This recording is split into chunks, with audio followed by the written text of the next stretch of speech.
जंगल में उस रात। उस दिन बारिश रुक चुकी थी, लेकिन जंगल की जमीन अब भी गीली थी। रात के करीब 11 बज रहे थे और चारों तरफ सन्नाटा ऐसा था जैसे जंगल भी सांस रोककर किसी का इंतजार कर रहा हो। रवि अपनी बाइक से गांव लौट रहा था। शहर से गांव जाने का सबसे छोटा रास्ता उसी जंगल से होकर गुजरता था। लोग मना करते थे, रात में उस जंगल से मत जाया कर, वहां कुछ ठीक नहीं है। रवि इन बातों पर हंस देता था। जैसे ही वो जंगल के अंदर पहुंचा, अचानक उसकी बाइक बंद हो गई। उसने कई बार स्टार्ट मारी, लेकिन बाइक नहीं चली।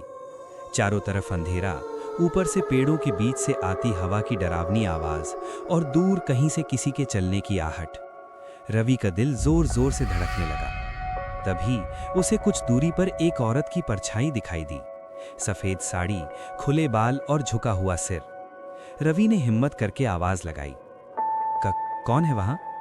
औरत ने धीरे धीरे सिर उठाया। उसका चेहरा देखते ही रवि की सांस अटक गई।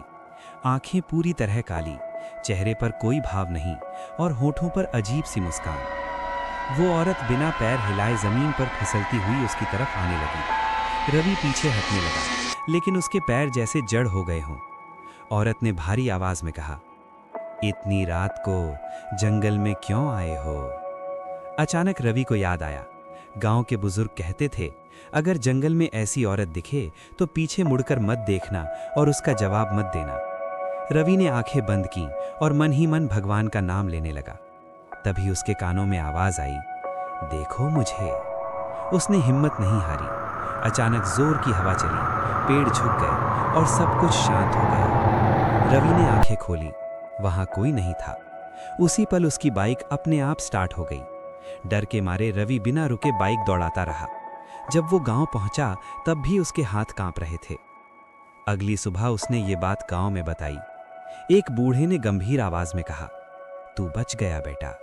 वो जंगल की आत्मा है, जो उसे जवाब देता है वो वापस नहीं आता। आज भी रवि उस जंगल के पास से नहीं गुजरता और कहते हैं, आज भी अमावस की रात उस जंगल में एक सफेद साड़ी वाली औरत राहगीरों का इंतजार करती है।